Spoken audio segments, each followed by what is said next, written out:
தோழமை கட்சி தலைவர்களை நாளை மாலை சந்திக்க இருக்கிறார் முதலமைச்சர் விஜய். அது தொடர்பான அண்மை செய்தியை பார்க்கிறோம். விவரங்களை செய்தியாளர் நௌஷாத்திடம் தகவல்களை கேட்கலாம்.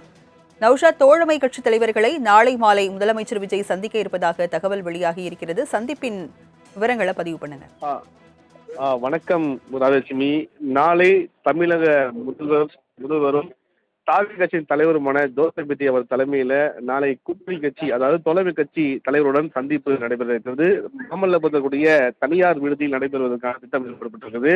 மிக முக்கியமாக கடந்த 2 நாட்களாக தாவேக்காவுடைய அமைச்சர் மிக முக்கியமாக ஆதவஜனாவும் மற்றும் குசி ஆனந்த் அவர்களும் தொடர்ந்து தலைமை கட்சி தலைவரை நேரடியாக சந்தித்து அவர்களை இந்த ஆலோசனைக்கு அழைப்பு விடுத்திருக்கிறார்கள். மிக முக்கியமாக விடுதலை சிறுத்தை கட்சியினுடைய தலைவர் தொல் திருமாவளவன், மேலும் இந்திய யூனியன் முஸ்லிம் கட்சியினுடைய தலைவர் காதர் மதீன் அவர்கள், மேலும் மதிமுக கட்சியினுடைய பொதுச் செயலாளர் வைகோ உள்ளிட்டோர் நேற்று சந்தித்து அவர்களுக்கு அழைப்பு எடுத்தது பார்க்க முடியுது.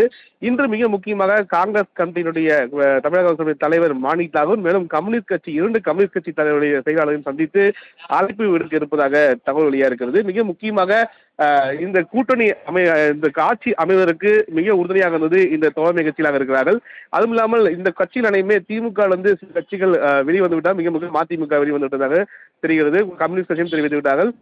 தேர்தலில் வரக்கூடிய தேர்தலில் எவ்வாறு எதிர்கொள்ள வேண்டும் மற்றும் இடைத்தேர்தலில் இந்த தோழமை கட்சியை சேர்ந்து எவ்வாறு பயணிக்க வேண்டும், எந்த வேட்பாளர் நிப்பாட்ட வேண்டும், மேலும் எவ்வாறு பிரச்சாரம் மேற்கொள்ள வேண்டும் உள்ளிட்டவை குறித்து இந்த ஆலோசனை கூட்டத்தை விவாதிக்க இருப்பதாக தகவல். மேலும் மிக முக்கியமாக என்னதான் தோழமை கட்சியாக இருந்தாலும் கூட அவ்வப்போது ஆட்சி இருக்கக்கூடிய குறைகளை பொதுவெளியில் பேசக்கூடியது விமர்சனங்கள் உள்ளாகப்படுவது பார்க்க முடிகிறது. அதை தவிர்த்து ஆக்கப்பூர்வமான தகவலை கருத்துக்களை வெளியே முன்வைக்கும் போது அதை செயல்படுவதற்கு கட்சி தயாராக இருப்பதாக கூட அந்த அடிப்படையில் இந்த ஆலோசனை கூட்டி முதல்வர்கள் பேசுவதாக எதிர்பார்க்கப்படுகிறது. இந்த கூட்டத்தில் மிக முக்கியமாக சட்டமன்ற உறுப்பினர்கள், அமைச்சர்கள், தோழமை கட்சி நிர்வாகிகள் அனைவருமே பங்கேற்பதற்காக அந்த தனியார் விடுதி ஏற்பாடு செய்திருப்பதாக தகவல் இருக்குது. நாளை மாலை 4 மணி அளவில் இந்த நிகழ்வு என்பது நடைபெற இருக்கிறது. ராஜலட்சுமி. நௌஷாத், ஐயுஎம்எல், மதிமுக, விசிக, காங்கிரசிற்கு நேரடியாக சென்று அழைப்பு விடுக்கப்பட்டது. தற்போது கம்யூனிஸ்ட் கட்சிக்கு மாணிக்கம் தாகூர் தரப்புல தான் அழைப்பு விடுக்கப்பட்டிருக்கிறது. தாவேகா சார்பில் நேரடியாக அழைக்க வாய்ப்பு இருக்கா? மிக முக்கியமாக இன்று மதியத்துக்கு மேல் ஆதவர்ஜனா அவர்கள் நேரடியாக சென்று 2 கம்யூனிஸ்ட் கட்சி தலைவர்களையும் அழைப்பு விடுத்திருப்பதாக தகவல் தெரிவித்திருக்கிறார்கள். என்றால் ஏற்கனவே காங்கிரஸ் கட்சி அழைப்பு விடுத்தார்கள், அவங்களுக்கு கூட கம்யூனிஸ்ட் அழைப்பு இருப்பார்கள் என அவர்களே தெரிவித்து பார்க்க முடியுது. இருந்தபோது இன்று அதிகாரப்பூர்வமாக அனைத்து கட்சி தலைவர்களையும் நேரடியாக சென்று அழைத்து வருகிறார்கள். ஏனென்றால் இன்று மிக முக்கியமாக 2 நாட்கள் IAS IPS மாநாடு என்பது நடைபெற்றிருக்கிறது. இது தமிழக முதலமைச்சர் தலைமையில் நடைபெற்றிருக்கிறது. இந்த கூட்டத்தில் அனைத்து அமைச்சரும் பங்கேற்று வருகிறார்கள்.